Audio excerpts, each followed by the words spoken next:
주님 안에 평안하셨습니까? 네. 내일부터 한 주간 은장회 집회가 있고요. 또 청년의 집회가 있습니다. 토요일 주일은 또 바저회로 준비 중에 있어서 많은 기도가 필요합니다. 하와이에 담임 목사님께서 선교 중에 계십니다. 위에서 기도 부탁드리겠습니다. 그래서 오늘 말씀을 빨리 끝내달라는 부탁을 제가 받았습니다.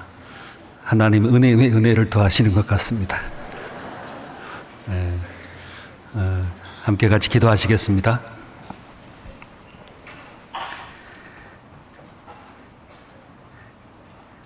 저희 영혼을 사랑해 주시고 값없이 구원해 주신 아버지 하나님 감사드립니다. 죄와 멸망에서 어둠의 권세에서 건져주시고 하나님의 나라에 들어갈 수 있도록 영원한 생명과 산소망을 주신 것을 감사드립니다. 저희를 구원해 주시고 십자가에 피 흘려 주신 주님의 사랑으로 함께 교제하며 신앙생활을 하며 주님을 기다리는 삶을 살도록 교회 가운데 두심을 감사드립니다. 저희들에게 나오는 귀한 영혼들, 이뤄져가는 가족들 구원에 이를 수 있도록 주님 도와주시고 담대히 복음을 전하며 주님의 말씀 앞에서 빛과 소금으로 그들 앞에 나타날 수 있도록 도와주시옵소서. 해외 선교 중에 계신 담임 목사님과 함께한 일행들, 그곳에 있는 모든 해외에 있는 형제자매들, 선교사님들, 가정들 하나님 지켜주시고 외롭지 않도록 근심과 어려움이 없도록 복음으로 인하여 기뻐하며 감사할 수 있도록 도와주시옵소서. 내일부터 한 주간 은장의 전도집회, 청년 전도집회 준비되어 있습니다.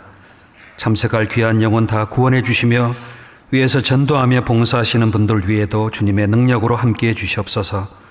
이 귀한 시간 하나님 함께해 주시고 고난 중에 어려움과 외로움 중에 있는 심령들 붙잡아 주시고 부득이하여 함께 참여하지 못한 형제자매들 있는 곳에서 주님을 바라보며 말씀과 교제 가운데 나올 수 있도록 도와주시고 지켜주시고 은혜로 인도해 주시옵소서. 이 귀한 시간 하나님의 말씀과 성령의 인도하심께 의지하오며 우리 주 예수님 이름으로 감사하며 기도드렸습니다. 아멘. 네, 함께 성경 말씀을 찾겠습니다. 구약성경 시편 30편을 보시겠습니다.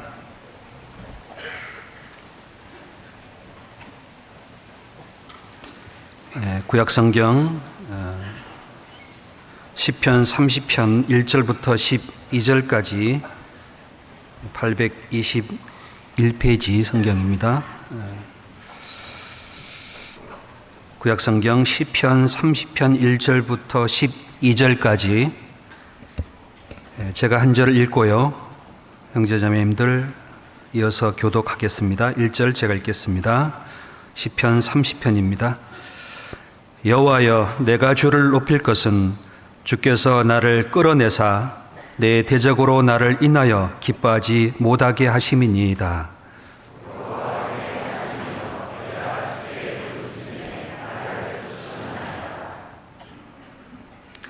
여호와여, 주께서 내 영혼을 음부에서 끌어내어 나를 살리사 무덤으로 내려가지 않게 하셨나이다.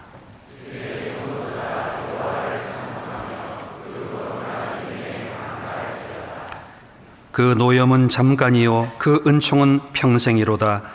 저녁에는 울음이 계속할지라도 아침에는 기쁨이 오리로다.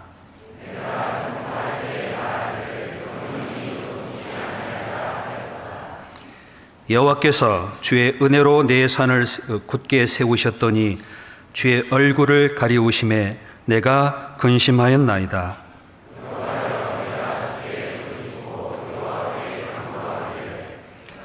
내가 무덤에 내려갈 때에 나의 피가 무슨 유익이 있으리요? 어찌 진토가 주를 찬송하며 주의 진리를 선포하리이까?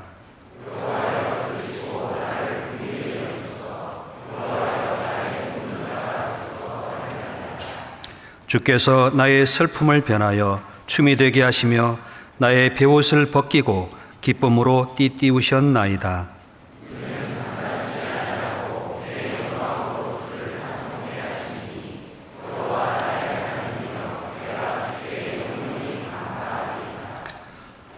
오늘 주일 말씀으로 함께 나누고자 하는 교훈의 말씀은 시편 30편에 나타난 다윗께서 하나님 앞에 마지막 읽은 말씀 속에 12절 후반절입니다. 여호와 나의 하나님이여 내가 주께 영영이 감사하리이다. 여호와께 나의 하나님이라고 말하고 또 나의 주님이라고 말씀하시면서 내가 주께 영영이 감사하리이다라고 찬송하고 계십니다. 이 말씀은 3000년 전 다윗에게 하신 말씀 뿐만 아니라 마지막 시대에 살고 있는 저희들에게도 동일한 말씀이기도 합니다. 아침에 해를 바라보면서 저 햇빛을 다윗이 봤을 텐데, 저 햇빛 아래 주님이 걸어가셨을 텐데 2,000~3,000년 후에 있는 나도 같은 태양의 빛을 받고 있다는 것에 너무나 감사가 되었습니다. 또 변하지 않는 하나님의 말씀 앞에 나아갈 수 있다는 것도 더욱 큰 감사가 되었습니다. 내게 주어진 구원의 은혜가 얼마나 소중한지도 더욱 큰 감사가 되었습니다. 아마 빛 아래 우리가 함께 걸어갈 수 있는 것이 얼마나 큰 은혜가 되겠습니까? 그래서 다윗이 나의 하나님이여 내가 주께 영영이 감사하리이다 하는 내용에 대해서 시편 30편에 나와 있는 그 다윗의 품었던 마음과 주님의 마음을 같이 좀 헤아려 보려고 합니다. 세상 많은 책을 읽어보거나 많은 어떤 사람이 만든 것을 좋다고 해서 들어봐도 성경에 비교할 수는 없습니다. 마음 깊은 곳에 영혼 속에 들어오지는 않습니다. 잠깐 있다가 사라지는 안개처럼 잠깐 느꼈다가 꺼지는 감정과 같은 것들입니다. 그런데 성경의 한 장 한 장을 읽어볼 때마다 영원한 곳에 하나님이 내게 주시는 것이 얼마나 소중한지를 더욱 발견하게 되고, 그 발견한 것을 잊어버리지 않도록, 이것을 혹시 빼앗기지 않도록 지키고 생각해보고 간직하는 경우가 많이 있습니다. 개인적으로도 그 중에 한 말씀 속에 이 시편 말씀을 보면서 30편 속에 이 다윗의 마음이 너무나 소중하고 귀해서 이것을 오래 간직하고 싶은 마음 속에 있다가 하나님 앞에 함께 나누어야 되겠다 하는 마음으로 이 말씀을 들고 나왔습니다. 다윗이 내가 주께 영영이 감사하리이다 하는 마음 속에 가장 먼저 높여야 될 분이 주님이셨습니다. 내가 주께 감사하리이다, 영영이. 그런데 인생에 가장 높아질 분은 주님이시라는 것을 알고 있습니다. 저와 여러분도 그렇지 않습니까? 물론 부모님과 내게 은혜를 베푼 분이지만 그것보다 더 높이 우리가 감사해야 될 분이 한 분 계십니다. 나를 지으시고 나를 사랑해 주셔서 피 흘려 주시고 생명을 주시고 천국을 값없이 베풀어 주시고 또 주님의 몸된 교회를 허락해 주시고 내 가정과 내 삶에 내 모든 길을 인도해 주시는 그 하나님, 그 주님이 영영이 감사를 받아 마땅한 분입니다. 그 감사한 마음 때문에 제일 먼저 한 것은 주님을 높였습니다. 여기 1절을 먼저 보겠습니다. 1절에 여호와여 내가 주를 높일 것은 주께서 나를 끌어내사 내 대적으로 나를 인하여 기뻐하지 못하게 하심이니이다. 다윗 자신의 인생 속에 가장 항상 감사의 대상은 주님이셨기 때문에 항상 주님을 높였습니다. 무엇이든지 주님이 드러나는 것을 원했습니다. 어떤 일을 할지라도 주님이 나타나는 것을 가장 사모했습니다. 인생들은 그렇지 않습니다. 무슨 일을 조금 하면은 내가 드러나는 것을 기뻐해요. 다윗은 이스라엘 민족을 세웠고 예루살렘을 하나님의 성으로 만들었고 성전을 짓는 모든 걸 위해 바쳤습니다. 그런데 다윗이 한 업적은 어떤 세상의 왕과 비교할 수 없는데 그 다윗은 가장 높인 분이 주님이셨고 다윗은 나타나지 않습니다. 그게 진정한 감사하는 사람의 삶입니다. 내가 주를 높일 것은, 다시 말하면 자신을 하나님께 가장 낮춘 사람이었습니다. 주님이 높아지는 만큼 우리는 가장 낮은 곳에 있게 되어 있습니다. 주님이 높아지면 우리를 가장 높여주십니다. 세상은 자기가 능력이 있고 지혜 있는 사람을 높여줍니다만 하나님은 정반대입니다. 주를 높이는 자를 높여주시고 주를 가장 존귀히 여기는 자를 주님이 존귀하게 여겨주십니다. 여러분 어떻습니까? 여러분도 자신을 귀하게 여겨준 사람을 귀히 여겨주시죠?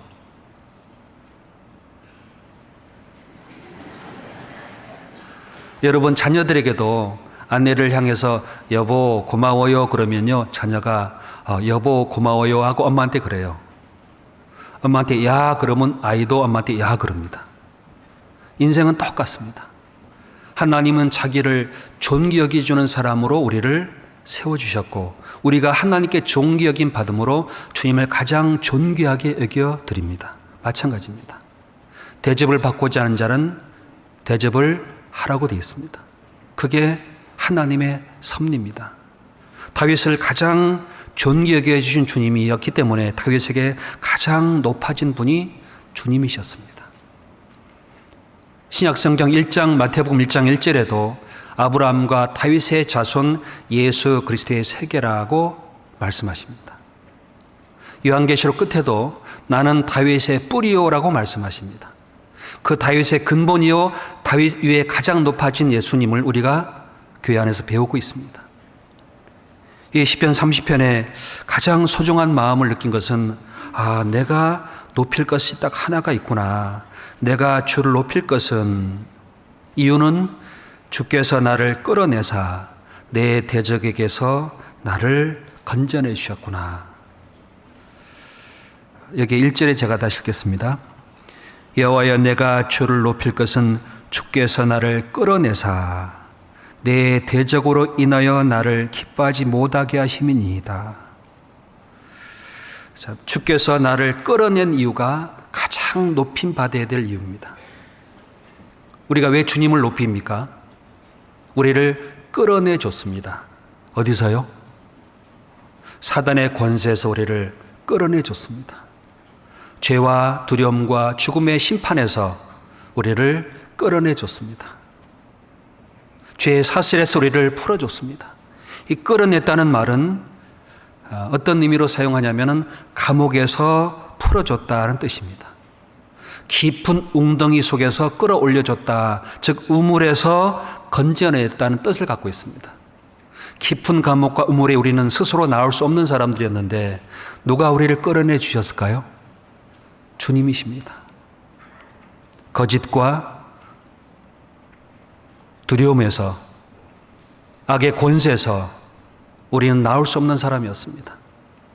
다윗은 그 대적에게서 자기를 끌어준 그 하나님을 가장 감사했습니다.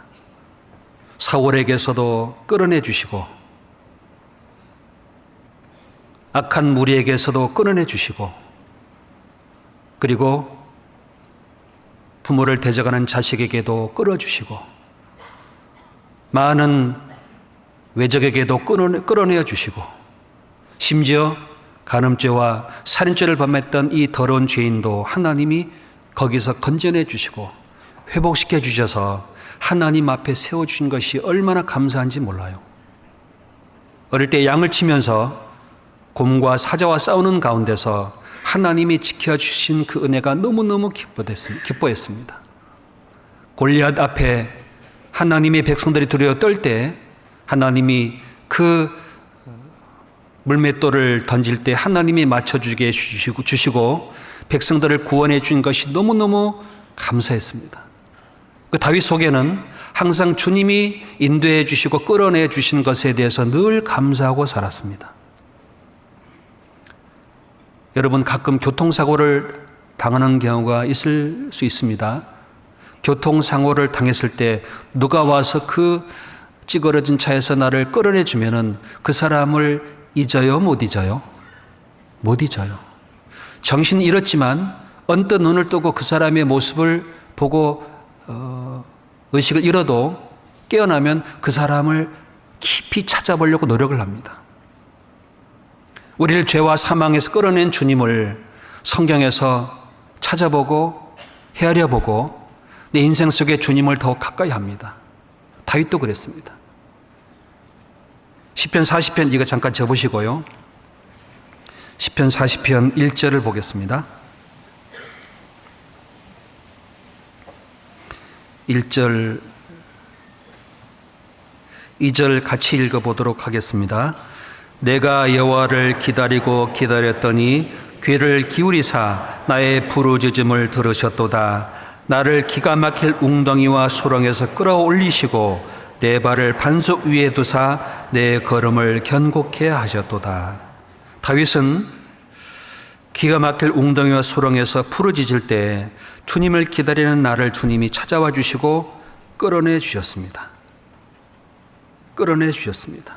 6절에 말씀하기를 주께서 나의 귀를 통하여 들리시기를 제사와 예물을 기뻐하지 아니하시며 번제와 속죄제를 요구치 아니하신다 하신지라. 그때 내가 말하기를 내가 왔나이다. 나를 가리켜 기록한 것이 두루마리 책에 있나이다. 8절 읽겠습니다.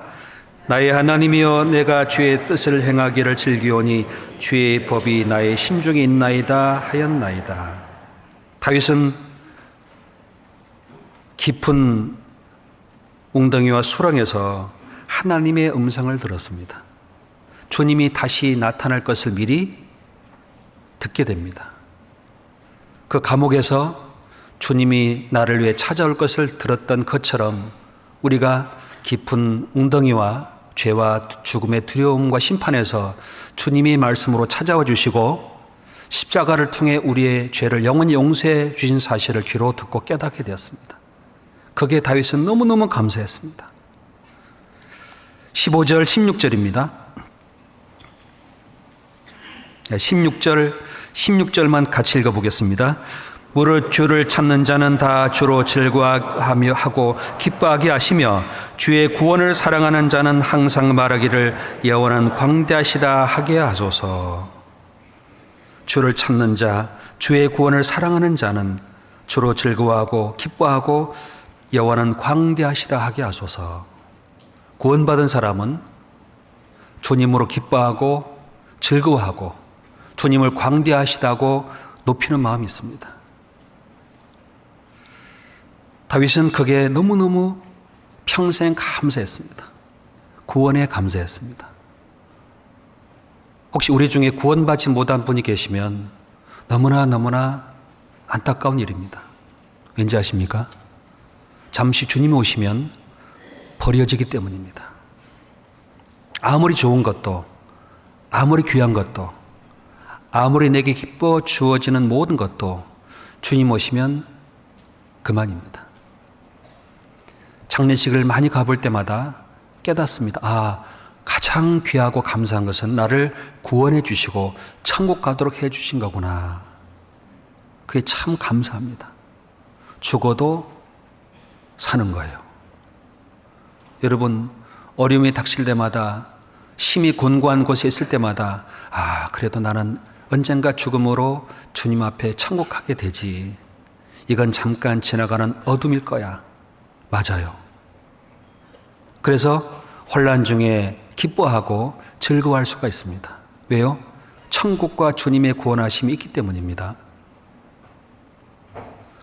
제가 그라요 안 그러 했더니요, 그 말이 광주 말이 아니래요. 그래서 제가 깨달았습니다. 그요? 그 말이래요. 그요 안 그요? 그요. 여러분, 전쟁 영화를 보면요 재밌어요. 왜죠? 내가 안 죽거든. 그러니까 재밌는 거예요. 진짜 전쟁하러 간 사람은요, 전쟁에 보면 끔찍하고 전쟁하는 영화 보러 가지 않습니다. 왜? 그 속에 들어가 본 사람이라서 그렇습니다. 여러분, 공포영화 보면은 눈 가리고 손가락 열고 또 보지요. 왜 봐요? 거기 없습니까? 공포 속에 들어간 사람은 끔찍하고 생각지 않습니다. 여러분, 텔레비를 볼 때 교통사고 나는 광경 보면 끔찍하죠. 그런데요, 진짜 교통사고 난 사람은 그 자리에 가는 걸 겁내합니다. 그게 맞아요. 진짜 구원을 받지 못한 사람은 그 구원의 기쁨과 즐거움을 못 느낍니다. 구원받은 사람은 가장 소중하고 가장 아름답고 즐거운 것이 십자가라는 사실을 가장 마음 깊이 느낍니다. 십자가에 가면은 주님만 높아지는 거예요. 십자가 가면은 마음이 겸손해집니다. 십자가에 가면은 주님의 사랑이 너무 기뻐서 다른 영혼들이 불쌍해지는 거예요. 십자가에만 가면은 내가 가진 모든 것이 주님의 은혜라는 사실을 깨닫습니다. 왜요? 십자가를 깨달았기 때문이에요. 경험했기 때문입니다. 아는 사람이 아닙니다. 시편 118편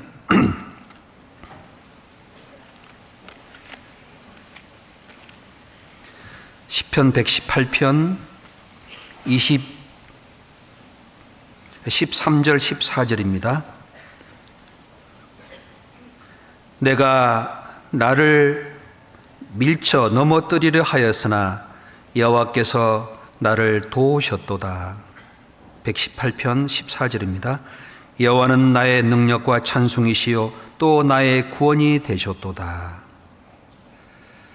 19절부터 21절까지 같이 읽겠습니다.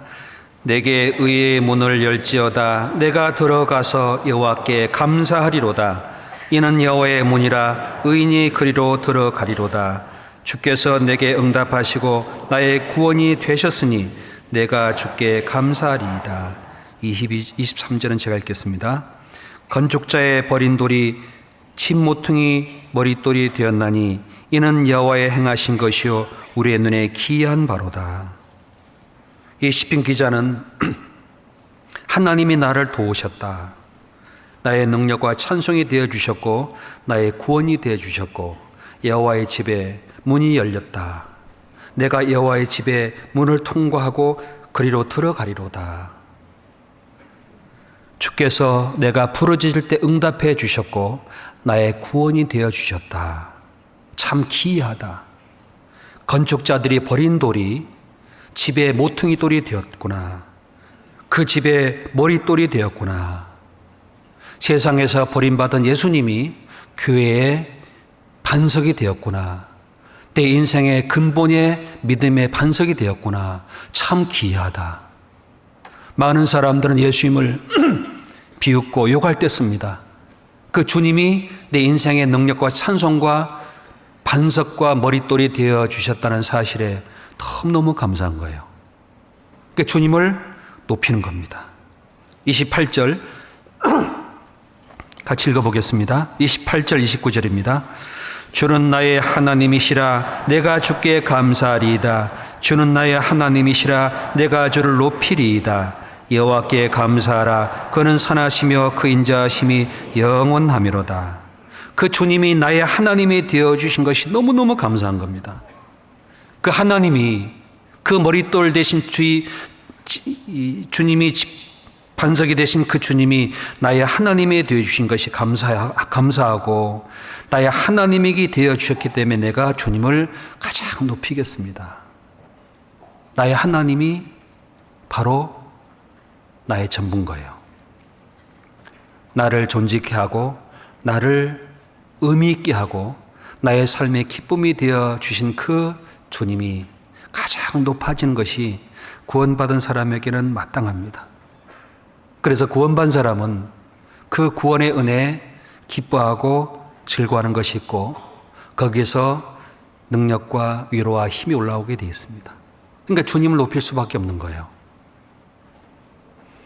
어떤 변호사가 내가 극한 범죄로 말미암아 감옥 가게 됐는데 이 변호사가 법을 찾아내가지고 그 법으로 나를 보호할 뿐만 아니라 나를 거기서 풀어주고 무죄를 받도록 해줬다. 고마워요? 안 고마워요? 고맙지요. 어떤 일만 생기면 누구 찾을까요? 어떤 법적인 문제 생기면 누구 찾아요? 예, 그 변호사 찾습니다. 그 변호사만 찾는 거예요. 왜요? 그분의 능력을 믿기 때문입니다. 우리는 어떤 고난, 어려움 가운데 부르짖을 때 누구를 찾을까요? 내게 도움을 주시는 사람을 찾습니다만 아닙니다. 근본인 하나님을 찾습니다. 나의 하나님이여, 내가 주를 찾나이다. 내가 주께 부르짖나이다. 여호와여, 나의 하나님이여, 내가 주를 높이리이다. 주님은 그걸 가장 기뻐하십니다. 시편 21편을 찾겠습니다.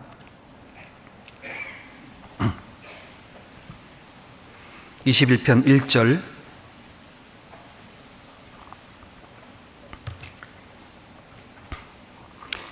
1절 같이 읽어보겠습니다. 여호와여, 왕이 주의 힘을 인하여 기뻐하며 주의 구원을 인하여 크게 즐거워하리이다. 넘어가서요. 4절 5절을 같이 읽겠습니다. 저가 생명을 구함에 주께서 주셨으니 곧 영량한 장소로 소이다. 주의 구원으로 그 영광을 크게 하시며 존귀와 위엄으로 저에게 입히시나이다. 그 구원으로 영광을 크게 하시며 존귀와 위엄으로 저에게 입히시나이다. 주님께서 이 땅에 가장 존귀하고 가장 위엄 있고 가장 능력 있는 분입니다. 그 주님이 이 땅에 영원한 생명을 가지고 오셨습니다. 하나님이 세상에서 가장 높이신 분이 한 분 계셔요. 누구죠? 예수님이십니다. 가장 존귀하게 하셨습니다. 그래서 하나님이 그 가장 존귀하신 예수님 앞에 다 무릎을 꿇게 하셨습니다. 다 무릎을 꿇게 하셨습니다. 빌립보서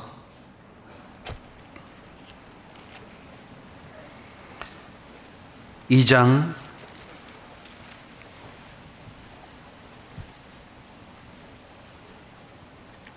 8절부터 보겠습니다.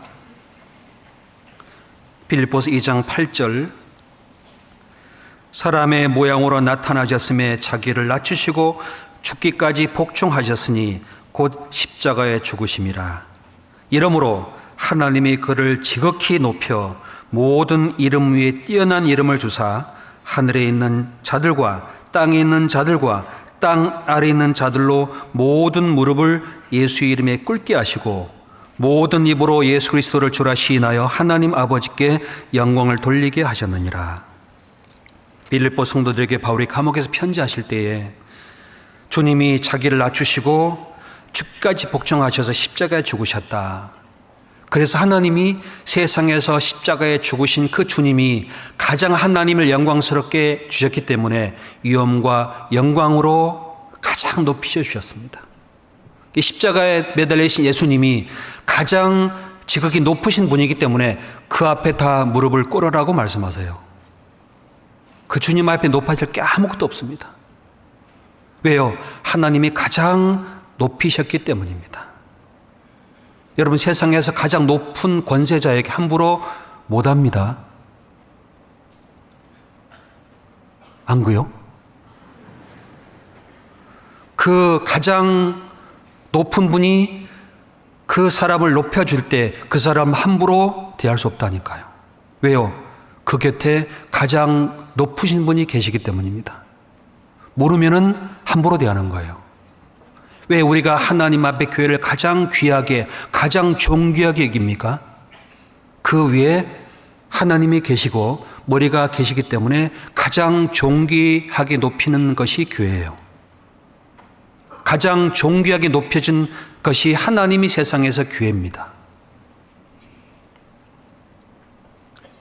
제가 예전에 광양제철소에 한번 갔었는데요.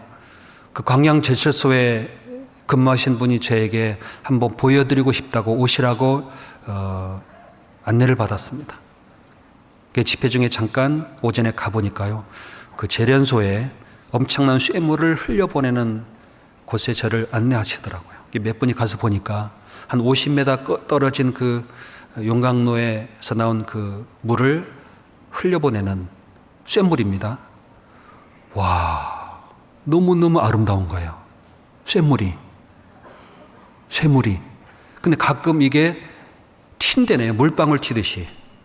거리를 한 50m 두고 아크릴처럼 두꺼운 방탄유리처럼 해놓고 거기서 봤습니다. 근데 거기서 뜨거워요.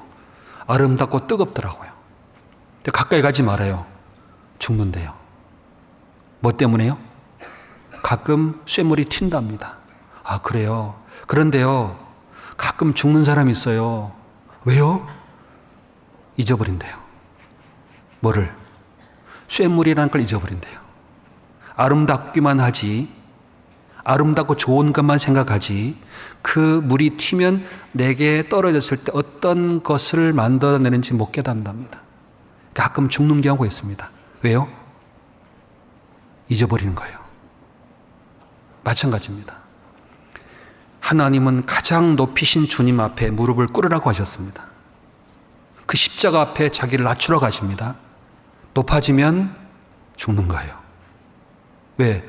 아름답고 은혜가 있지만 어미함이 있습니다. 가장 존귀한 것을 가장 존귀하게 한 사람을 존귀히 여기십니다. 영혼을 존귀하게 하는 사람을 존귀하게 해주십니다. 형제자매를 존귀하게 여기는 사람을 하나님이 존귀하게 해주십니다. 아내를 존귀하게 할 때 아내가 남편을 존귀하게 대합니다. 마찬가지입니다. 다윗은 가장 존귀한 것이 자기의 권세와 자기의 금운 보석과 부귀가 아니었습니다. 가장 존귀한 분이 주님이라는 걸 알고 있습니다. 이게 가장 높여진 분이 주님이셨어요. 시편 116편입니다. 시편 116편 1절,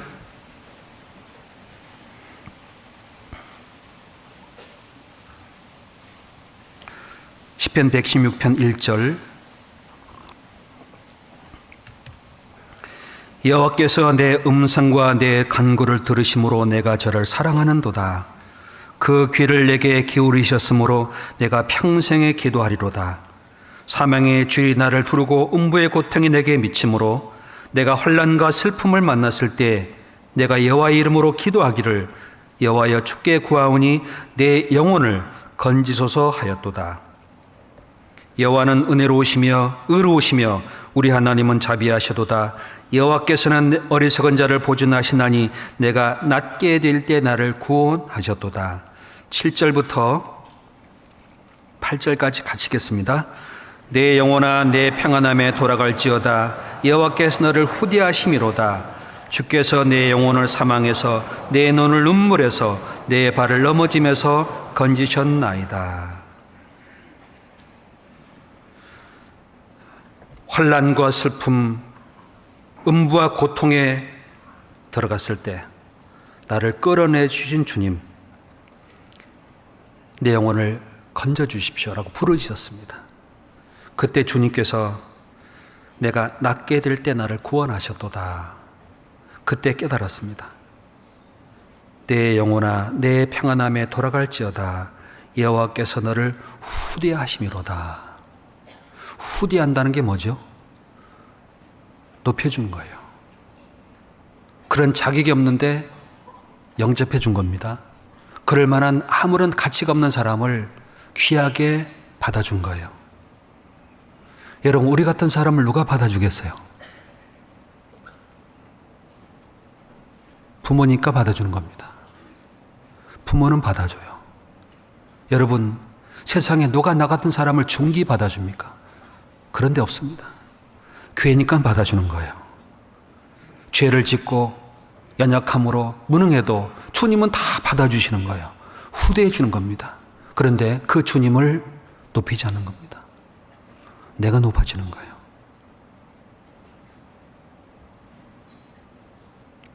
내 지혜와 내 능력이 높아집니다. 그래서 부모한테 대들잖아요. 해준 거 뭐 있느냐고. 왜지요? 어렸을 때를 잊어버린 겁니다. 낮아졌을 때를 깜빡 잊어버린 겁니다.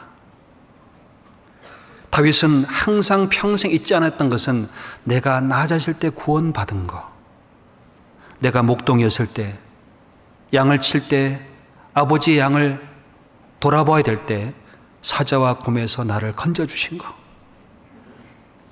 사울에게 쫓겨당할 때 나를 죽게 만들지 않고 굴 속에 숨겨주시고 수풀 속에 숨겨주시고 요나단으로 나를 보호해 주시고 하나님이 그 모든 것으로 나를 지켜주신 거, 그게 너무너무 감사했습니다. 그래서 이게 12절입니다. 12절. 같이 읽어보겠습니다. 여호와께서 내게 주신 모든 은혜와 은혜를 무엇으로 보답할고, 여호와께서 내게 주신 모든 은혜를 내가 무엇으로 보답할까? 내 열매를 드릴까? 내 자식을 드릴까? 내 은금은 드릴까? 무엇을 하나님이 가장 기뻐할까? 황소를 드림보다 더 기뻐하는 것은 주께 광대하시다 하며 감사할 때 주님은 이걸 기뻐하신다고 말씀을 다윗은 하고 있습니다. 내가 받은 모든 은혜, 망할 수밖에 없는 상황에서, 대적에게서, 범죄하는 곳에서 다윗을 건져내 주신 그 은혜를 평생 잊지 않았습니다. 대적에서 고전일 뿐만 아니라 다윗은 아마 많은 병이 있었던 것 같아요. 많은 병이 있었던 것 같습니다. 시편 38편을 잠깐 찾겠습니다.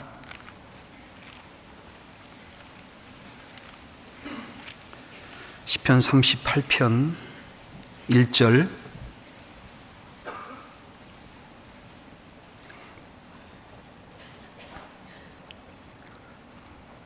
시편 38편 1절입니다. 여호와여, 주의 노로 나를 책하지 마시고 분노로 나를 징계치 마소서. 주의 살이 나를 찌르고 주의 손이 나를 심히 누르시나이다. 주의 진노로 인하여 내 살에 상한 것이 없사오며 나의 죄로 인하여 내 뼈에 평안함이 없나이다. 내 죄악이 내 머리에 넘쳐서 무거운 짐 같으니 감당할 수 없나이다. 내 상처가 썩어 악취가 나오니 나의 우매한 연고로소이다. 내가 아프고 심히 구부러졌으며 종일토록 슬픔 중에 다니나이다. 내 허리에 열기가 가득하고 내 살에 상한 것이 없나이다. 내가 피곤하고 심히 상하였음에 마음이 불안하여 신음하나이다. 넘어가서 18절을 같이 읽겠습니다. 내 죄악을 구하고 내 죄를 슬퍼함이니이다. 다윗은 연약한 사람입니다. 참 연약한 사람입니다. 그 하나님의 구원을 받고 하나님의 능력으로 이스라엘 백성을 다스리고 그리고 대적을 물리쳤습니다. 그런데 넘어졌습니다. 간음죄를 졌습니다. 다윗이. 왜 그랬을까요? 다윗은 역시 죄인입니다. 인간 죄인입니다. 그 다윗이 간음죄 짓고 넘어진 이유가 뭘까요? 은혜를 잊어버려서 그렇습니다. 주님이 높아지지 않았습니다. 전쟁할 때 나가지 않았습니다. 왕들이 출전할 때가 반드시 나가야 되는데 왕이 그 전쟁에 참여하지 않습니다. 궁궐에 낮에 잠을 잡니다. 거닐었습니다. 그러다가 누구 만났지요? 우리아의 아내 밧세바가 목욕하는 게 눈에 보이는 겁니다. 저녁쯤입니다. 주님이 마음에 잊혀진 겁니다. 넘어지고 간음죄를 짓고 남편을 죽이는 모략을 계획합니다. 밤새 편지 씁니다. 아침에 그 요압 장군에게 편지를 보내서 함께 몇 사람 죽여버립니다. 그리고 덮어놨습니다. 저 양심 밑바닥에 하나님이 진노하는 그 죄를 숨기고 있는 거예요.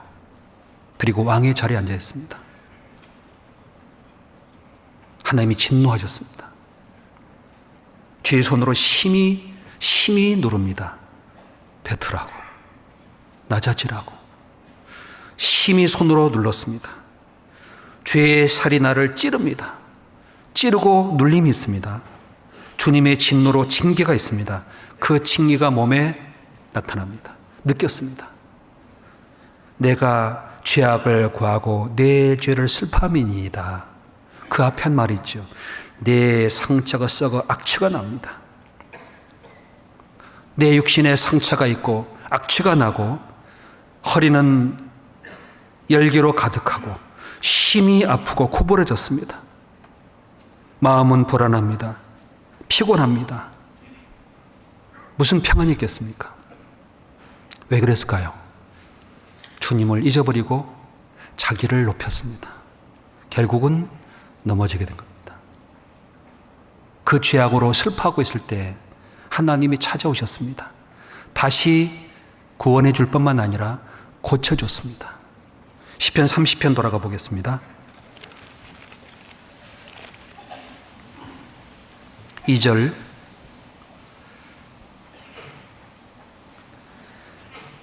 여호와 내 하나님이여 내가 주께 부르짖음에 나를 고치셨나이다. 여호와 내 하나님이여 내가 주께 부르짖음에 나를 고치셨나이다. 나를 고쳐주셨다고 말씀하십니다. 다윗은 뭘 고침받고 싶을까요? 육신에 상처가 나고 악취가 나고 심히 구부러지는 고통이 있습니다. 내 죄악으로 슬퍼하고 울고 있습니다. 그 하나님이 찌르고 누르는 심령의 고통이 있습니다. 뭘 먼저 고쳐받길 원할까요? 네? 영혼의 고통입니다. 죄로 인한 고통, 슬픔과 그 눌림에서 벗어나고 싶은 거예요. 육신의 질병보다도 그 영혼의 눌림과 고통에서 벗어나고 싶은 가장 소망을 하나님께 기도로 부르짖었습니다. 그때 하나님이 들어줬습니다. 게다가 뭣도 고쳐주셨을까요? 육신의 병도 고쳐줬어요. 의사가 고치는 것이 맞지만 의사가 고치는 게 아니에요, 사실은. 누구죠? 하나님입니다. 병이 일어나기도 하고 병이 사라지기도 합니다. 요즘 시대적으로 많은 문제가 생기죠? 갈 데가 없어요, 응급환자들이. 죄송합니다. 어떻게 될까요? 보험이요? 소용없습니다. 의술이 사라지고 고친 자가 없으면 사람은 낙심하게 되어 있습니다. 우리의 죄와 영혼의 고통에서 누가 나를 고쳐줄까요? 주님밖에 없습니다.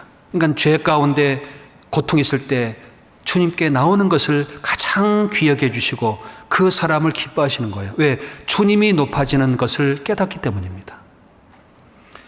시편 6편입니다. 시편 6편 1절부터 보겠습니다.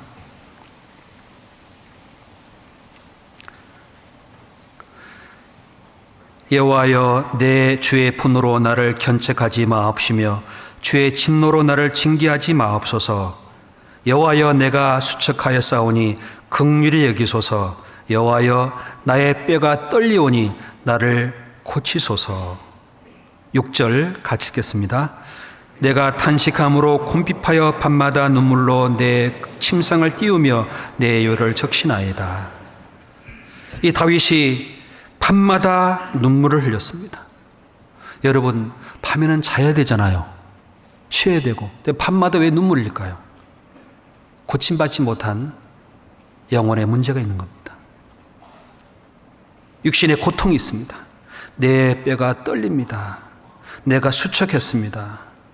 사람 병이 들면 수척하고 떨리잖아요. 근데 그보다 더 하나님께 원했던 것은 나를 고쳐주십시오라고 말하면서 내 눈물로 하나님 앞에 내 요를 적십니다. 회개하는 겁니다. 사람은 죄를 짓고도요, 회개하지 않아요. 그냥 다 그런 거야 지나가요. 아니에요. 죄가 양심에 깨달아지면 하나님께 기도해야 됩니다. 고쳐주시기를. 여러분, 가장 괴로울 때가 언제죠? 나에게 잘못을 해놓고 그 사람이 잊어버리는 거예요. 사과도 하지 않고 다 그런 거야, 다 그런 거야 그렇게 지나가요. 다 그런 게 아니에요. 하나님은 반드시 잡아냅니다.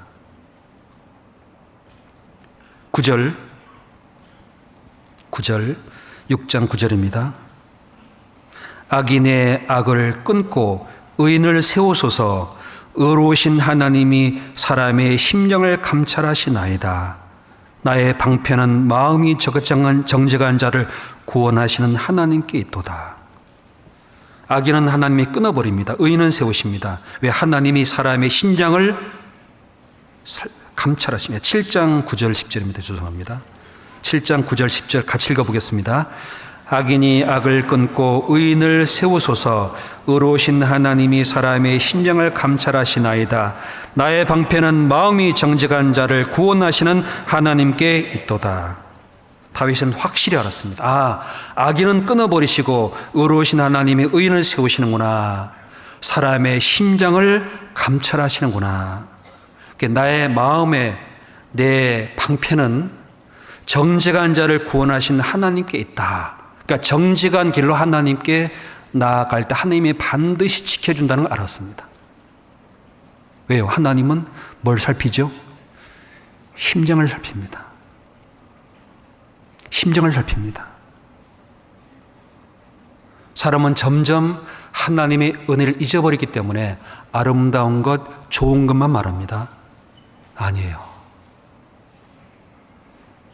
십자가는 아름답고 좋은 게 하나도 없습니다. 그걸 가장 높이셨습니다.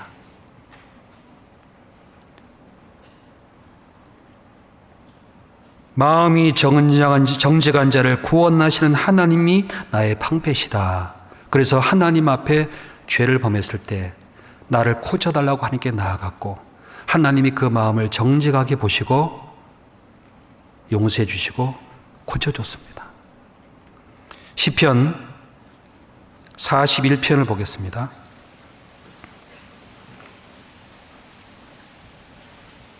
3절 4절 시편 41편 3절 4절 같이 읽어보겠습니다. 여호와께서 쇠약한 병성에서 저를 붙드시고 저희의 병중 그 자리를 다 고쳐 펴시나이다. 내가 말하기를 여호와야 나를 긍휼히 여기소서. 내가 주께 범자에 싸우니 내 영혼을 고치소서 하였나이다. 여러분, 우리가 구원을 받았습니다. 은혜를 받았습니다. 신앙생활 하고 있습니다. 여러분 자신이 고침받을 것이 있다고 생각하세요? 없다고 생각하세요? 네? 여러분 스스로 고침받은 것이 있다고 생각하세요? 없다고 생각하세요? 난 없어. 아내한테 물어보세요. 아내한테 물어보면 밤새 얘기해 줄 겁니다. 남편에게 물어보세요. 그리고 내가 하루 생활을 여러분 스마트폰을 찍어서 한번 영화처럼 한번 보세요. 여러분이 고칠 것을 여러분 자녀한테 물어보세요. 혹은 여러분이 고칠 걸 여러분의 부모님께 여쭤보세요. 밤새 얘기해 줄 수 있어요. 근데 듣고 어때요? 잊어버려요. 듣고 잊어버립니다. 여러분 운전을 배울 때 절대 남편과 아내에게 배우면 안 됩니다. 고쳐주지 못해요. 왜요? 싸움 나요. 여러분 가까운 사람일수록 문제를 주는 거라고 생각합니다. 가까운 사람이 너무너무 잘 알아요. 문제가 아니라 가장 가까이 사랑하기 때문에 말하는 겁니다. 근데 안 고치잖아요? 말 안 해버립니다. 입을 닫아버립니다. 이스라엘 민족이 하나님 백성입니다. 아무리 말해도 고치지 않았습니다. 400년 동안 하나님은 침묵하셨습니다. 여러분 자녀가 말을 안 듣습니다. 아버지가 한 달 말 안 해버립니다. 깨닫겠지. 알겠지. 왜 그러지? 여러분 하나님이 말씀을 증거하심에 양심이 깨달았습니다. 안 고칩니다. 하나님 내 마음에 없어져 버립니다. 있는데 안 보이는 거예요. 다윗은 그걸 알았습니다. 내가 가장 감사하고 존귀한 능력에 대신 주님이 내 마음에서 떠났다는 것을 생각할 때 얼마나 두렵겠습니까? 하나님 쇠약한 병성에서 저를 붙잡아 주시고 저의 병종자 자리를 다 고쳐 펴십니다. 그런데 하나님 내가 주께 범죄하여 싸우니 내 영혼을 고치소서 하였습니다. 하나님이 그를 받으시는 거예요.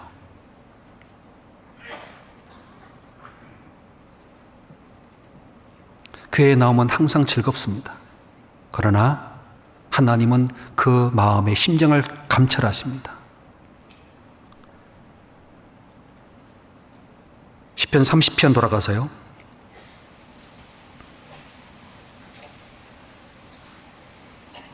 2절 같이 읽겠습니다. 30편 2절에 여호와 내 하나님이여 내가 주께 부르짖음에 나를 고치셨나이다. 하나님이 너무너무 감사한 겁니다. 왜죠? 내 죄가 머리털보다 많고 내 죄가 무거운 짐같이 나를 누르고 있는데 하나님이 그 죄를 용서하시고 은혜를 베풀어 준 것에 대해서 너무너무 영원히 감사하는 거예요. 병 낫는 것보다도 내 마음의 고통과 눈물과 탄식과 불안과 신음에서 나를 평안으로 바꿔준 것이 너무너무 감사한 거예요. 하나님, 내가 주께 영영히 감사하리다. 내가 주님을 높일 것은 내가 주님께 부르짖음에 나를 고치셨나이다. 나를 고쳐주셨습니다. 감사합니다. 여러분, 핸드폰이 고장났습니다. 갤럭시가. 어디 가야 되죠? 어디 가야 되나요? 서비스 센터 가야 됩니다. 컴퓨터가 고장났습니다. 어디 가야 되죠? 컴퓨터를 고치는 곳에 가야 되죠. 자동차 소리가 이상합니다. 전문가는 소리만 들어보면 어디가 고장났다 압니다. 우리는 몰라요, 대부분. 어디 가야 되죠? 자동차 수리센터에 가야 됩니다. 안 그렇습니까? 허리가 엑스레이를 찍어보니까 삐뚤어졌습니다. 어디 가야 되죠? 예? 병원에 가서 뼈를 정확하게 맞출 수 있는 의사를 만나야 됩니다. 근데 자기는 잘 알아야 몰라요. 뒤에서 보니까 이러고 걸어가요. 이러고. 아유, 좀 병원에 가서 좀 제대로 잡으세요. 난 괜찮아, 멀쩡해. 그래요. 자기는 잘 모른다니까. 누가 얘기해 줘야 돼요? 옆에서 얘기해 줘야 됩니다. 안 듣지요? 말 안 합니다. 그다음부터. 왜 안 고치니까? 언제 고치죠? 낮아질 때요. 무너질 때요. 신경이 눌리고 고통받을 때, 아, 그때 갈 걸, 그때 들을 걸 그럽니다. 다윗이 그랬습니다. 좋은 말 할 때 들으세요. 그래요, 가끔. 그러죠? 말로 할 때 들어라. 말로 할 때 들어라. 하나님은 말로만 하는 분이 아닙니다. 안 듣잖아요? 징계하십니다. 진노하십니다. 죽이기까지 하십니다. 병도 들어가게 합니다. 재산, 재물 다 뺏어가 버립니다. 그럼 어떤 일이 생깁니까? 마음에 근심이 찾아옵니다. 여기에 3절, 4절입니다. 여호와여 주께서 내 영혼을 음부에서 끌어내려 나를 살리사 무덤으로 내려가지 않게 하셨나이다. 주의 성도들아 여호와를 찬송하며 그 거룩한 이름에 감사할지어다. 다윗은 말합니다. 주의 성도들아, 먼저 깨달았거든요. 발견했거든요. 주의 성도들아 여호와 찬송하며 감사할지어다. 우리를 음부에서 끌어내줬다.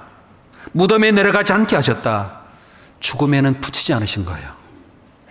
감사한 겁니다. 멸망하게 하지 않았습니다. 주의 성도들아 그거 감사해라. 그거 감사해라. 우리가 낮아졌을 때 고통 중에 어려움 중에 병을 낫게 하시고 죄를 고쳐주시고 구원해 주신 것에 감사하라. 이게 5절입니다. 5절. 그 노염은 잠깐이요 그 은총은 평생이로다. 저녁에는 울음이 기숙할지라도 아침에는 기쁨이 오리로다. 여기에 다윗은 성도들아 감사하라고 말씀하시면서 그때 하나님의 노여워했던 것은 잠깐이지 않느냐. 그러나 은총은 평생 간다. 하나님이 진노케 하시고 고통을 주시고 눈물을 흘리게 하시고 병을 아프게 하는 것은 잠깐이다. 평생이 아니에요. 잠깐이에요. 그런데 그로 말미암아 고침받은 것은 영원하고 신령하고 하나님의 주신 놀라운 것이다. 그게 평생 간다. 평생. 비록 저녁에는 울음이 기숙할지라도 보통 아침에 우는 사람이 별로 없습니다. 아침에는 대부분 막잖아요. 보통 언제 울어요? 대부분 저녁에 울어요. 저녁에. 세상은 아침에서 저녁으로 갑니다. 웃음에서 빛에서 어둠으로 가는 곳이에요. 하나님은 저녁에서 아침으로 갑니다. 울음에서 웃음으로 가요. 눈물에서 기쁨으로 가요. 그게 하나님의 법칙이에요. 구원받은 사람을 노염에서 은총으로, 울음에서 기쁨으로 하나님이 인도하시는 분입니다. 지금의 근심과 고통은, 눈물은 장차 우리에게 위로와 은총과 기쁨을 주시는 약속이 있는 겁니다. 그러니 지금의 어려움과 고난을 감사하라. 성도들아, 감사하라. 노염은 잠깐이고 은총은 평생이고, 저녁에는 울음일지라도 아침이 오리로다. 아침에는 기쁨이 온다. 이게 11절입니다. 11절 같이 읽어보겠습니다. 주께서 나의 슬픔을 변하여 춤이 되게 하시며 나의 베옷을 벗기고 기쁨으로 띠띠우셨나이다. 다윗은 성도들에게 말합니다. 노여하고 하나님께서 눈물을 흘리게 했지만 그 슬픔을 변하게 해서 춤이 되게 해주셨고 내 베옷을 벗겨서 기쁨으로 띠를 띠우셨다. 다윗이 확실히 삶 속에 깨달았습니다.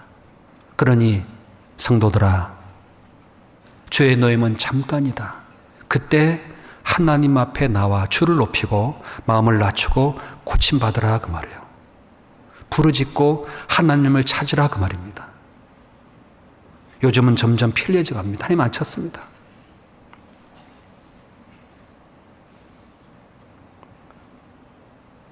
너무 편리해져 가니까요. 부르짖는 게 없어져 가요. 배고픔은 먹을 걸 찾아가야 되잖아요. 뭐 집에서 수고하든지 해야 되는데 요즘은 그런 게 없어요. 그냥 배달의 민족 누르면 다 와요. 예. 옛날엔 집안 빨래 하잖아요. 세탁기 있으니까 빨래 안 해요. 그러니까 세탁기 때문에 빨래가 쌓여갑니다. 게을러져 가는 거죠. 만날 사람을 안 만나도 돼요. 왜요? 화면에서 보면 되니까. 걸어가야 될 거 안 걸어가요. 차 타고 가면 되니까. 편리해지는데 생명은 점점 문제가 되고 있고 게을러 가고 있습니다. 교제 안 합니다. 카톡 보내면 돼요. 못 들은 건 그 사람 책임이요. 나는 분명히 말했으니까. 그 사람 잘못한 거예요. 아니에요. 하나님은 그렇게 교제하지 않습니다. 집에 형제매 초대하지 않습니다. 왜? 예약하면 거기 가서 먹으면 돼요. 수고 안 해도 됩니다. 자기 집에 오는 것이 코로나 염려되니까 오지 마라 그럽니다. 왠지 아십니까? 내가 문제가 되니까. 예. 점점 하나님을 잃어버리고 있는데 못 깨닫고 있습니다.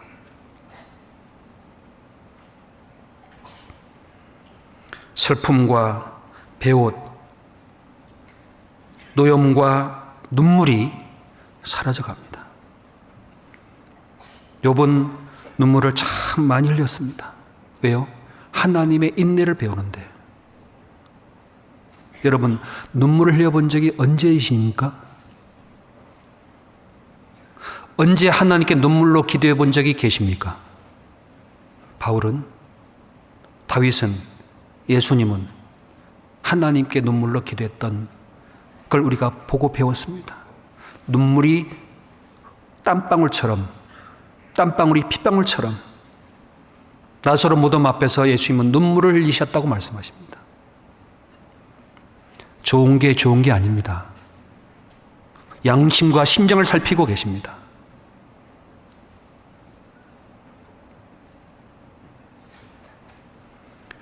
욥기 16장을 보겠습니다. 욥기 16장.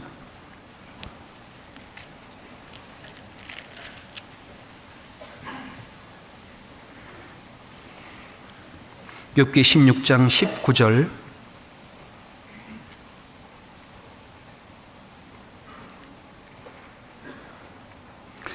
욥기 16장 19절입니다. 제가 읽겠습니다.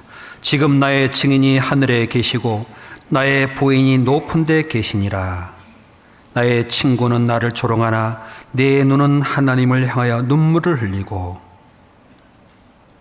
나의 증인이 하늘에 계시고 나의 보인이, 나의 모든 걸 보응할 분은 높은 데 계시다. 그러나 나의 친구는 나를 조롱한다. 내가 그들과 다투거나 변명하지 않고 내 눈은 하나님을 향해서 눈물을 흘리고 있다. 욥기 읽어보면요, 과연 하나님을 경외하는 욥입니다. 단련받게 할 때 하나님은 눈물을 많이 흘리게 해요. 요즘 교제는 눈물이 사라져가는 거 아십니까? 먹고 마시고 즐거워하는 것은 많은데 눈물이 사라져갑니다. 가면 은혜와 교제 속에서 기쁨과 힘을 얻지 못하는 교제. 그게 무슨 교제냐 물어봤더니 밖의 교제래. 밖의 교제. 밖에서 밥 먹고 밖에서 교제하고 밖에서 전하고 그렇습니까? 그게 밖의 교제라고 또 있다고. 밖의 교제. 모임은 집에서 안 해요. 왜요? 피곤하고 힘이 들고 어렵고 부르짖고 희생해야 되니까. 점점 주님의 은혜는 사라지고 주님이 높아지는 것은 없어져 갑니다. 편리하고 단순하고 심플한 것을 좋아합니다. 아닙니다. 어려운 것이 오히려 더 오래 기억 남습니다.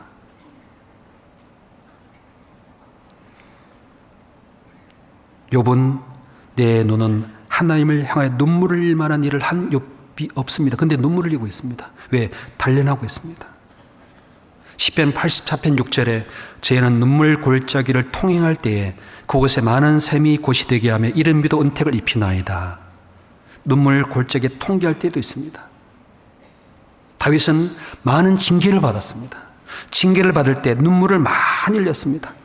시편 80편 4절 5절에 보시면은 만군의 하나님이 하나님 여호와여 주의 백성이 기도에 대해 어느 때까지 노하시리까? 주께서 저희를 눈물 양식으로 먹이시며 다량의 눈물을 마시게 하셨나이다. 시편 39편 12절을 보겠습니다. 39편 9절 먼저 보겠습니다.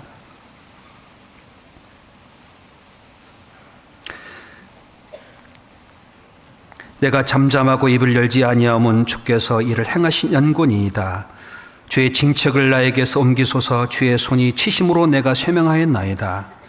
주께서 죄악을 견책하사 사람을 징계하실 때 그 영혼을 젖먹음같이 소멸하게 하시니 참으로 각 사람은 허사뿐이니이다. 12절 같이 읽겠습니다. 여호와여 나의 기도를 들으시며 나의 부르짖음에 귀를 기울이소서. 내가 눈물을 흘릴 때 잠잠하지 마옵소서.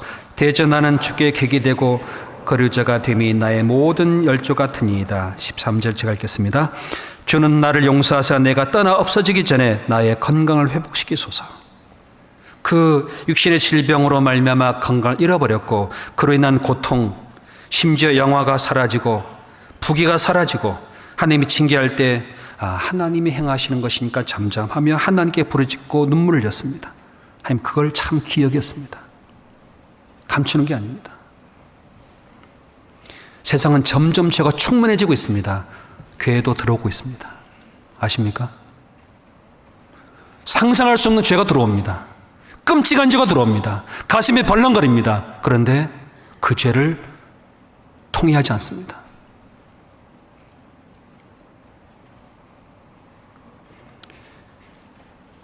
복음을 뿌릴 때도 눈물 흘립니다. 시편 116편 5절, 시편 126편 5절,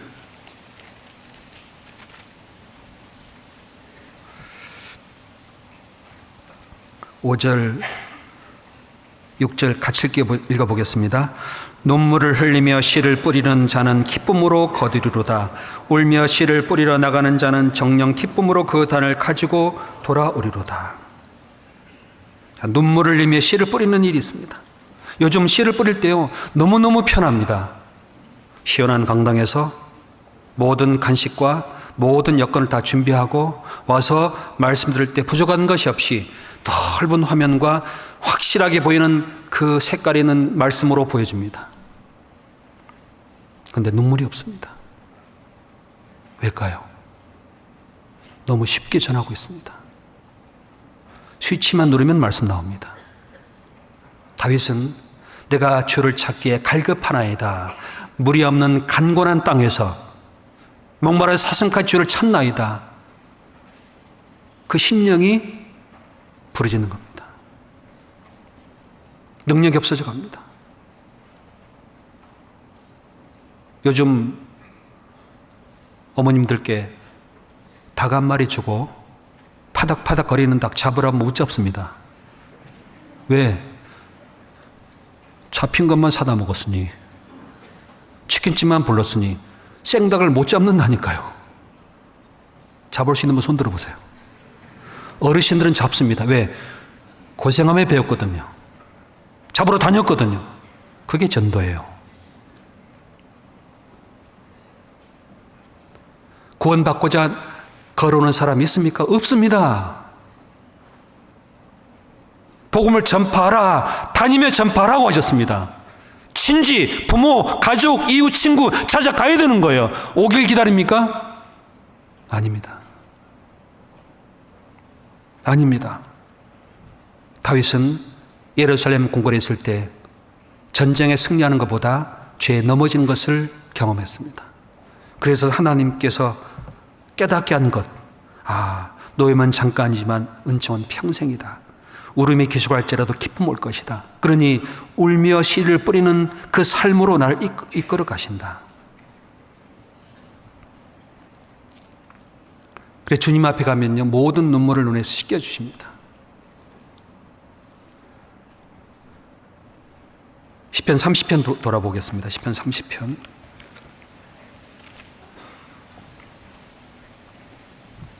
(6절) (7절) 보겠습니다. 시편 30편 6절 7절 같이 읽어보시겠습니다. 내가 형통할 때 말하기를 영영이 요동치 아니하리라 하였도다. 여호와께서 주의 은혜로 내 산을 굳게 세우셨더니 주의 얼굴을 가리우심에 내가 근심하였나이다. 다윗이 주님께 감사하고 주님을 높이고 주님께 부르짖고 고침받았던 그 삶을 쭉 설명하는 겁니다. 왜 내가 부르짖을 수밖에 없었는지, 왜 내가 대적에게 휩싸였는지, 왜 내가 병중에 고통받았고 왜 하나님 앞에 슬픈 거 눈물 흘렸는지를 알고 있습니다. 그 내용입니다. 6절 제가 읽겠습니다. 내가 형통할 때 말하기를 영영이 요동치 아니하리라 하였도다. 이게 마음 깊은 곳에 자리하고 있는 거예요. 뭘까요? 내가 형통할 때 말하기를, 그러니까 자신이 형통할 때 내가 요동하지 아니하리라. 그러니까 자기의 능력과 자기의 힘을 의지했던 거예요. 그러니까 높아지는 겁니다. 가장 두려울 때입니다. 사람이 언제 넘어질까요? 낮아질 때일까요? 형통할 때일까요? 예? 형통할 때 넘어집니다. 여러분, 의지할 때는 가난할 때일까요? 부할 때일까요? 대부분 가난할 때입니다. 여러분, 하나님 의지할 때 배고플 때일까요? 배부를 때일까요? 예? 예, 배고플 때요. 하나님 의지할 때 사람이 많을 때일까요? 외로울 때일까요? 외로울 때요. 내 능력에 힘이 있을 때일까요? 내가 연약하는 걸 알 때에 의지할까요? 어느 때일까요? 약할 때요. 근데 다윗은 넘어진 이유가 있습니다. 내가 형통할 때 말하기를 내가 영영이 요동치 아니하리라 하였도다. 그래서 하나님께 교만한 마음이 들어간 겁니다. 교만이 들어갔습니다. 다윗의 범죄로 많은 병이 들어갔고 많은 대적이 생겼고 하나님 앞에 울음과 슬픔과 배옷이 입혀졌고 그 가운데 하나님 앞에 근심이 들어갔습니다. 왜요? 7절을 보겠습니다. 여호와께서 주의 은혜로 내 산을 세우셨더니 주의 얼굴을 가리우심에 내가 근심하였나이다. 여기에 너무나 안타까운 것이 하나 있습니다. 뭐죠? 다윗을 안 보는 거예요. 얼굴을 돌려버렸습니다. 얼굴을 가려버렸습니다.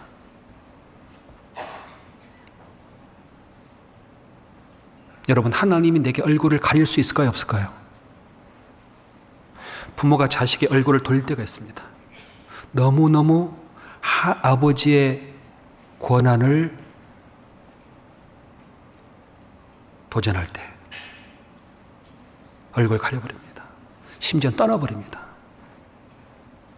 아버지가 무시당할 때 그 집에 살고 싶은 마음이 없어져요. 어떤 집에 부모님이 아들 며느리를 삽니다. 괴로워 떠나고 싶대요. 왜요?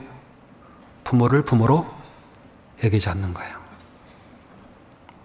하나님을 하나님으로 여기지 않는 다윗. 그러니까 자기 능력과 자기의 지인 줄 압니다.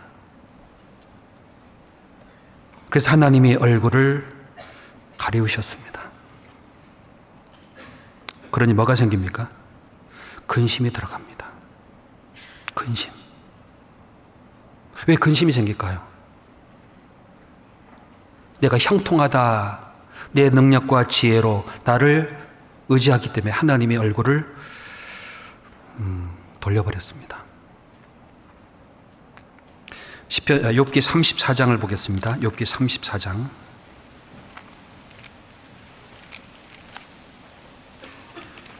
욥기 34장 29절을 보겠습니다.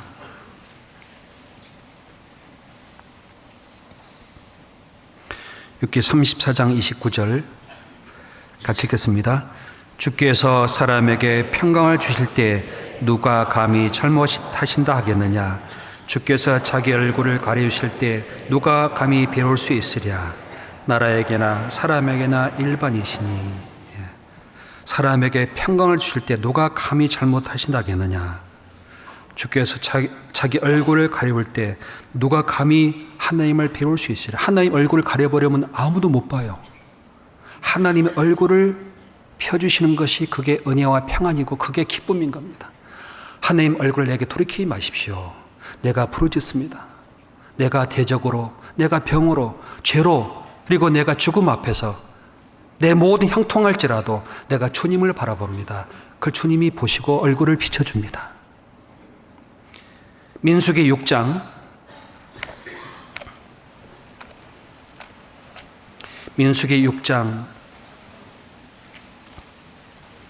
24절 26절입니다. 민수기 6장 24절로 26절 구약성경 204페이지입니다. 같이 읽어보실까요?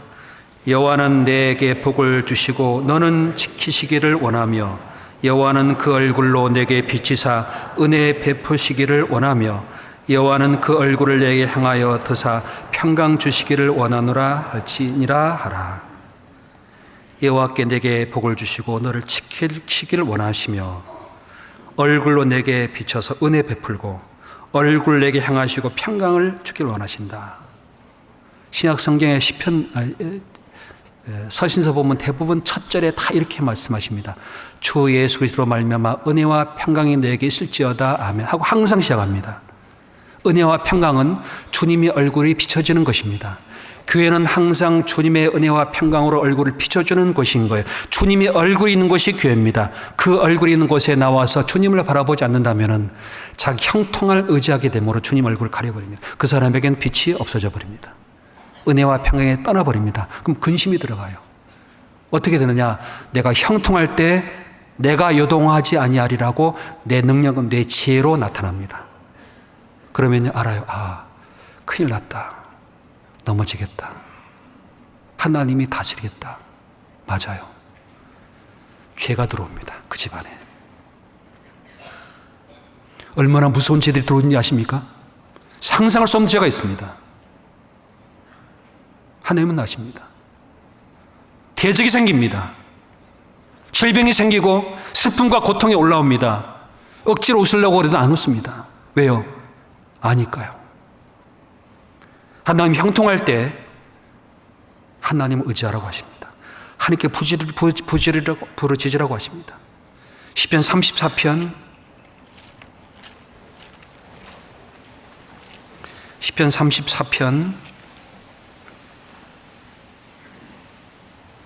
15절입니다.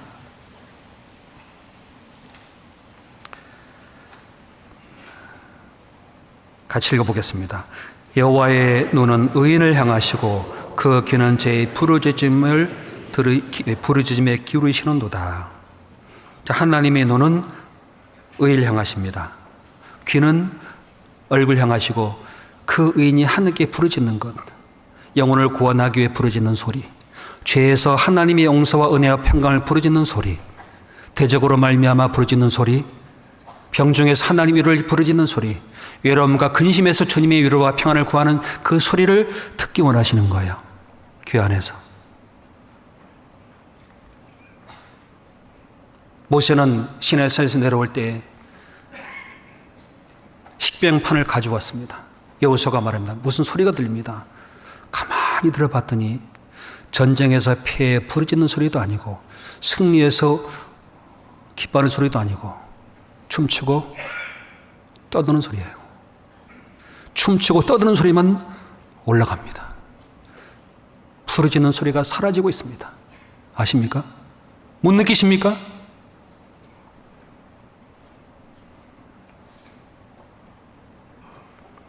다윗은 알았습니다. 형통할 때 내가 영영이 요동하지 아니하리라 하였더니 주께서 그 얼굴을 가리우심에 내 마음에 근심이 있습니다. 그랬어요. 시편 30편 돌아가 보겠습니다. 7절 같이 읽어보겠습니다. 여호와께서 주의 은혜로 내 산을 굳게 세우셨더니 주께 얼굴을 가리우심에 내가 근심하였나이다. 12절 같이 읽겠습니다. 이는 잠잠치 아니하고 내 영광으로 주를 찬송케 하심이니 여호와 나의 하나님이여 내가 주께 영영히 감사하리이다. 이제 돌아왔습니다. 아하, 깨달았어요. 아, 여호와께서 주의 은혜로 내 산을 세우셨더니, 아, 내가 형통한 것, 견고한 시온산과 성령이 세워진 것은 주님의 은혜로 세워졌구나. 드디어 발견했어요. 아, 주님의 은혜였구나. 내가 주께 감사하리이다. 그 전에 다윗과 그 다음에 다윗은 달라졌습니다. 징계를 받기 전, 부르짖기 전에 다윗과 부르짖은 후에 다윗은 새 사람입니다. 우리가 구원받을 때 새 사람이 됩니다. 고칠 게 너무 많습니다. 그 고침받아야지만 새 사람으로 주님 앞에 점점 바뀌어 나갑니다. 그 모든 것을 우리는 감사할 수 있습니다. 사울은 말합니다. 내가 나 된 것은 나로 말미암아 된 것이 아니요 하나님의 은혜로라. 나의 나 된 것은 하나님의 은혜로라. 그 은혜가 나를 세운 겁니다. 은혜가 항상 내 안에 영원히 우리 안에 계시기 때문에 영혼을 위해서 우리가 수고하는 삶을 은혜로 생각하시고 어떤 어려움 가운데 있어도 감사함에 주님을 생각하시면 주님이 반드시 내게 은혜와 평강으로 얼굴을 향하시고 도와주십니다. 그의 선하심과 인자하심이 영원하미로다. 여호와께 감사하라.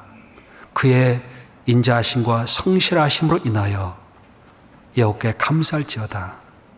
끝까지 우리를 지키시고 인도하신 하나님 앞에 감사하며 주님을 높이는 삶이 되길 바랍니다. 어떤 경우라도 주님 곧 오세요. 그요? 안 그요? 곧 와요. 그때까지만 주님의 은혜를 사모고 살아가는 겁니다. 기도하고 마치겠습니다. 저희를 사랑해 주시고 구원해 주신 하나님 감사드립니다. 주님의 은혜 말씀 앞에 나오게 하심을 감사드립니다. 연약함을 아시고 우리의 모든 삶을 아시고 하나님 앞에 부르짖게 하시며 주님으로 인하여 감사하며 기뻐하게 하심을 진심 감사드립니다. 아직 구원받지 못한 불쌍한 영혼들 하나님 앞에 인도해 주시고 교회를 통해서 많은 영혼들이 구원받을 수 있도록 역사해 주시기 원합니다. 해외에서 수고하시는 모든 선교사님들 가정에 자녀들에게 하나님의 은혜와 평안 지켜주시고 있는 교회마다 주님이 함께해 주시기를 간절히 원합니다. 하와이에서 선교하고 계신 일행들 주님 지켜주시고 또 내일부터 있을 은장의 전도집회, 청년의 전도집회도 하나님 함께해 주시기를 간절히 원합니다. 파키스탄 어려움 가운데 선교하고 계신 목사님들, 형제자매들 핍박과 고난과 눈물과 가난 속에서 낙심하지 않도록 주님 도와주시고 그들의 영혼을 하나님 인도하사 그 지역의 많은 이러저러한 영혼들에게 구원받도록 도와주시기 원합니다. 호주와 에콰도르 외의 모든 우리가 맡고 있는 후원교회마다 주님 함께해 주시기를 간절히 원합니다. 이후의 시간도 주님께서 함께해 주시기를 바라오며 우리 주 예수님 이름으로 기도드렸습니다. 아멘. 찬송가 410장 함께 하시겠습니다.